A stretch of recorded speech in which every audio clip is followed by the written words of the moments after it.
الله نور الله لا إله إلا الله ألف الله نور الله لا إله إلا الله ألف الله نور الله لا إله إلا الله ألف.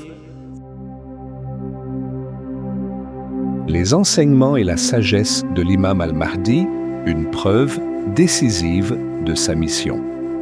Dieu a octroyé à l'imam al-Mahdi une science d'une dimension très élevée, enveloppée d'une sagesse exemplaire.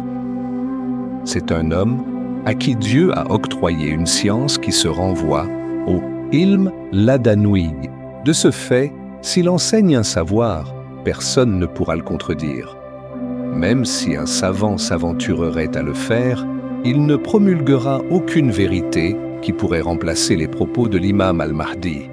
C'est pourquoi il est venu en tant que révélateur de sciences hautement élevées et dont l'existence a été longtemps insoupçonnée. Mais malgré ce niveau élevé de connaissance, tu pourras attester de la véracité de sa science et de la façon dont elle est ancrée dans la certitude absolue, Akul Yakin.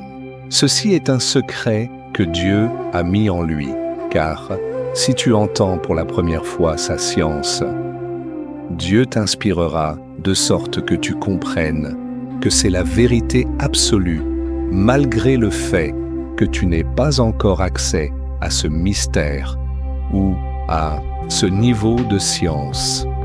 Imam al-Mahdi s'exprime tellement clairement et explicitement que lorsque tu l'entends, tu sentiras au fond de ton âme la véracité de ses propos. Il maîtrise parfaitement son sujet. Également, on ne s'attend pas à ce que l'imam al-Mahdi enseigne ce qui est déjà connu et écrit dans les livres.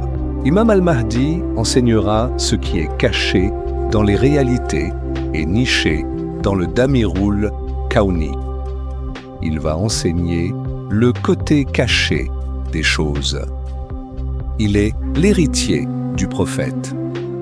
En effet, lorsque Dieu a envoyé le prophète, même s'il lui a dit « Nous ne t'avons envoyé qu'en miséricorde pour tout l'univers » Sourate 21, verset 107, Dieu a très tôt fait savoir sur lui que c'est un Nabiumi. Le terme Nabiumi signifie quelqu'un d'illettré, qui n'a pas suivi d'enseignement. À ce propos, Dieu a voulu préparer les Mécois à ce qu'ils ne s'attendent pas, que le prophète leur raconte ce qui a été déjà mentionné dans les livres. Ainsi, même s'il apporte une réalité en rapport avec ce qui a été écrit, il le fera d'une manière meilleure que ce qui est mentionné par les savants. C'est cette réalité que Dieu va revigorer chez Imam al-Mahdi, de sorte que s'il interprète un texte, il y apportera un nouvel entendement. En l'écoutant, les gens sauront que c'est la vraie indication dont l'auteur faisait référence. C'est pourquoi les enseignements de l'imam al-Mahdi sont des sciences élevées, véridiques et dont l'âme a besoin pour s'abreuver de la lumière. Dieu a fait de l'imam al-Mahdi une personne qui ressemble moralement au prophète Muhammad. L'imam al-Mahdi est une personne calme et sereine malgré les nombreux pouvoirs mystiques que Dieu lui a légués. Parmi les caractéristiques de l'imam al-Mahdi, c'est une personne qui ne se dispute pas sur la prise de parole. S'il arrivait que quelqu'un l'interpelle au moment où il s'exprimait, il arrêtera son discours pour le laisser parler. Ce comportement est propre au prophète. Donc, même si l'imam connaît mieux que son interlocuteur le sujet dont il discute, il l'écoutera attentivement à cause de sa haute sagesse. De plus, parmi les valeurs sages et exemplaires de l'imam, il n'humilie jamais un homme. Même s'il sait que tu ne lui souhaites pas du bien, il fera de sorte que tu ne puisses pas le remarquer. Également, lorsqu'il s'assoit dans une assemblée, il voudra mettre tout le monde à l'aise. C'est pourquoi, s'il parlait d'un sujet très important et que quelqu'un soulève un autre sujet et qu'il sait que s'il continue, il pourra le contrarier, il abandonnera son sujet pour le rejoindre. Cela fait aussi partie des valeurs qu'il a héritées du prophète. C'est un homme bienveillant, généreux, qui souhaite du bonheur à tout le monde. Sa sagesse fera qu'il est le dépositaire de toutes ces valeurs qui caractérisent le prophète. Ses enseignements, de même que sa sagesse, constituent donc une preuve décisive de sa mission. Dieu a fait de l'imam al-Mahdi une personne dont les gestes sont porteurs de messages. C'est un secret qu'Allah lui a octroyé. Si l'imam al-Mahdi fait un discours, tu remarqueras qu'il souligne tous ses mots par la gestuelle. Cela fait partie des particularités que les savants remarqueront chez lui, car à chaque fois qu'il s'exprime, il fera des gestes manuels simultanément à son discours. C'est un homme très éloquent et sa parole est claire et explicite. Il capte l'attention de son auditoire quand il s'exprime. Lorsque tu l'écoutes pour la première fois, à la fois ton esprit et ton âme ne voudront rien d'autre, si ce n'est de le réécouter encore et encore. Car sa parole accède directement à l'âme et devient quelque chose de nouveau, de telle sorte que l'âme de celui qui l'écoute en devient assoiffée. C'est pourquoi, si tu l'entends s'exprimer pour une première fois, même si tu ne voudrais pas l'écouter, tu ne pourrais pas échapper à l'envie de le réécouter, car c'est Dieu qui a mis ce secret en lui.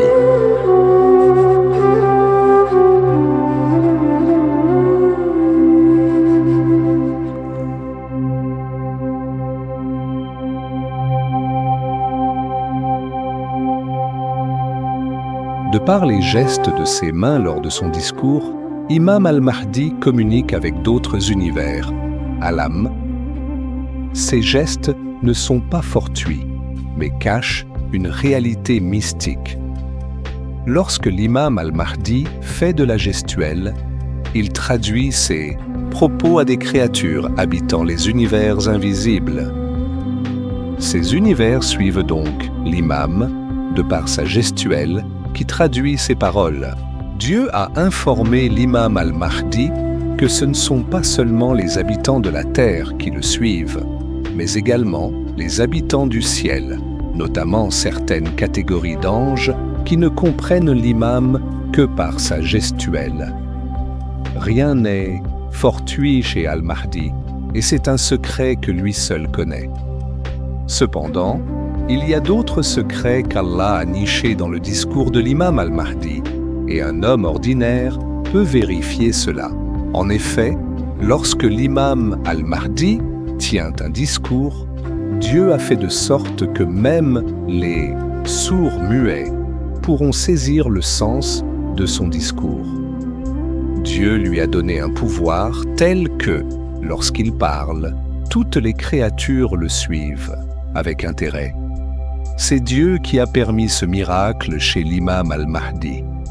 Cette réalité fait partie des miracles par lesquels on reconnaîtra l'imam lors de son apparition. Les sourds, les muets, de même que les sourds muets, ont la capacité de comprendre l'imam al-Mahdi de telle sorte que si tu les conduis chez les personnes qui savent déchiffrer leur langage et que tu leur demandes s'ils ont compris le discours, ils répondront par l'affirmative. Ce qui est à l'origine de ce miracle, c'est que c'est l'ouïe qui devient sourd, et la langue peut devenir muette, mais l'âme, roue, n'est jamais sourde. Et Dieu a donné à l'imam al-Mahdi le pouvoir de parler aux âmes. Il a été dit que tout geste que l'imam al-Mahdi fait lors de son discours est destiné à un univers donné du monde Khaïb. En effet, l'imam al-Mahdi a hérité cette particularité de Maulaya Sheikh Ahmad Tidjani Sherif. C'est lui son maître, et lorsqu'il s'exprime, il parle doucement, car lorsque Maulaya Cheikh Tidjani dit « Assalamu alaykum », il entendra tous les univers lui répondre, depuis le monde terrestre jusqu'aux univers célestes. C'est pourquoi tous les habitants de ces univers captent également son discours. En outre, parmi les sagesses que Dieu lui a octroyées au début de la mission, nous retenons sa capacité de s'exprimer dans la langue officielle du pays où il se trouvera. Par exemple, il parlera chinois quand il ira en Chine. Au Japon, il s'exprimera en japonais. Il en est de même pour les pays anglophones ou francophones. Même pour les pays qui utilisent des dialectes, l'imam al-Mahdi s'exprimera dans leur langue comme un natif de ces régions. Pourquoi tout le monde écoutera son discours? En guise d'exemple, lorsqu'imam al-Mahdi sera dans un pays anglophone, pour y tenir un discours en anglais, les traductions se feront de la même façon que celles effectuées dans les tribunes onusiennes. Le discours de l'imam sera ainsi transmis et toutes les chaînes le traduiront simultanément selon leur langue de diffusion. Mais en plus de cela, Imam al-Mahdi, de par son pouvoir spirituel, centralisera dans cette traduction un pouvoir qui fera que cette dernière résonnera dans l'âme de l'auditeur tel le discours original. Enfin, à l'apparition de l'imam al-Mahdi, le développement de la technologie sera à son apogée. L'Internet figure parmi les outils de diffusion de son message, de telle sorte qu'en 1 heure, tout son discours se propagera sur toute la planète. Toutes les chaînes d'information diffuseront ses paroles, en même temps que les canaux du net. Imam al-Mahdi apparaît au moment où la technologie est développée, l'époque où la croyance en la science est à son apogée.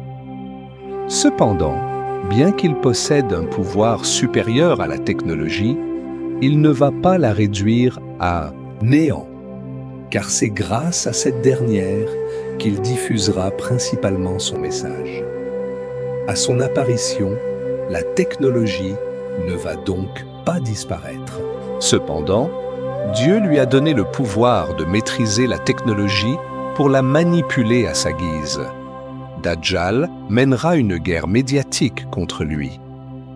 Lorsqu'Imam al-Mahdi tiendra un discours et que les chaînes de télévision occidentales refuseront de diffuser son message, ils verront le discours de l'imam se diffuser dans leur propre chaîne sans qu'ils aient la capacité de le stopper. Al-Mahdi détient un pouvoir par lequel, s'il désire que tout le monde suive son discours, il neutralisera tous les signaux des chaînes de télévision, de sorte que même ceux qui voudraient le boycotter de par leur ingénierie verront son message se diffuser dans leur propre chaîne sans qu'ils aient la capacité de faire quoi que ce soit. C'est pourquoi la disparition de la technologie qu'on interprète avec l'apparition de l'imam al-Mahdi est en réalité la façon dont l'imam aura une mainmise sur cette dernière, de sorte qu'il la manipule partout où il se trouve. Cette réalité est donc un pouvoir mystique que lui a attribué le Seigneur. Mais la technologie se fortifiera à son époque. Tous ces pouvoirs et secrets sont des particularités intrinsèques à l'imam al-Mahdi qui constituent des preuves décisives de sa mission. Abonne-toi pour en savoir plus sur l'imam al-Mahdi.